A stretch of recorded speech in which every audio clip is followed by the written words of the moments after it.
ವೀಕ್ಷಕರೇ, ನಮ್ಮ ಚಳ್ಳಕೆರೆ ಟಿವಿಗೆ ಸ್ವಾಗತ. ಇಂದಿನ ಪ್ರಮುಖ ಸುದ್ದಿ. ಸಾಮಾನ್ಯವಾಗಿ ಜನರು ನಾಯಿ, ಬೆಕ್ಕು, ಹಸು, ಮೇಕೆ ಹಾಗೂ ಪಕ್ಷಿಗಳನ್ನ ಸಾಕುವುದು ಸಾಮಾನ್ಯ. ಆದರೆ ಕಾಡು ಜೀವಿಯಾಗಿರುವ ಮುಂಗಸಿಯನ್ನ ಪ್ರೀತಿಯಿಂದ ಸಾಕಿ ಅದರೊಂದಿಗೆ ಆತ್ಮೀಯ ಬಾಂಧವ್ಯ ಬೆಳೆಸಿರುವ ಅಪರೂಪದ ಘಟನೆ ಚಳ್ಳಕೆರೆಯಲ್ಲಿ ಎಲ್ಲರ ಗಮನ ಸೆಳೆಯುತ್ತದೆ.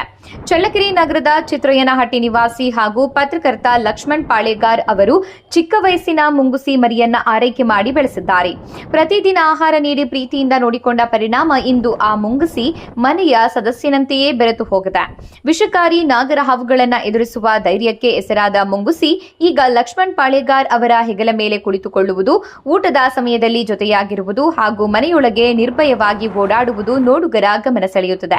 ಈ ಅಪರೂಪದ ಮನುಷ್ಯ ಪ್ರಾಣಿ ಸ್ನೇಹವನ್ನ ಕಂಡ ಸ್ಥಳೀಯರು ಮೆಚ್ಚುಗೆ ವ್ಯಕ್ತಪಡಿಸಿದ್ದಾರೆ. ಪ್ರಾಣಿಗಳ ಮೇಲಿನ ಪ್ರೀತಿ, ಕಾಳಜಿ ಹಾಗೂ ಮಾನವೀಯತೆಯ ಉತ್ತಮ ಉದಾಹರಣೆಯಾಗಿ ಈ ಬಾಂಧವ್ಯವನ್ನ ಅವರು ಬಣ್ಣಿಸಿದ್ದಾರೆ. ಆದರೆ ಮುಂಗುಸಿ ಭಾರತದಲ್ಲಿ ವನ್ಯಜೀವಿ ಸಂರಕ್ಷಣಾ ಕಾನೂನಿನ ಅಡಿ ಸಂರಕ್ಷಿತ ಪ್ರಾಣಿಯಾಗಿರುವುದರಿಂದ ಕಾಡು ಜೀವಿಗಳನ್ನ ಅವುಗಳ ಸ್ವಾಭಾವಿಕ ಪರಿಸರದಲ್ಲಿಯೇ ಸಂರಕ್ಷಿಸುವುದು ಅತ್ಯಂತ ಮುಖ್ಯವಾಗಿದೆ. ಈ ಘಟನೆ ಪ್ರಾಣಿಗಳ ಮೇಲಿನ ಪ್ರೀತಿ ಹಾಗೂ ಪ್ರಕೃತಿಯ ಬಗ್ಗೆ ಕಾಳಜಿ ವಹಿಸುವ ಸಂದೇಶವನ್ನ ಸಾರುತ್ತದೆ.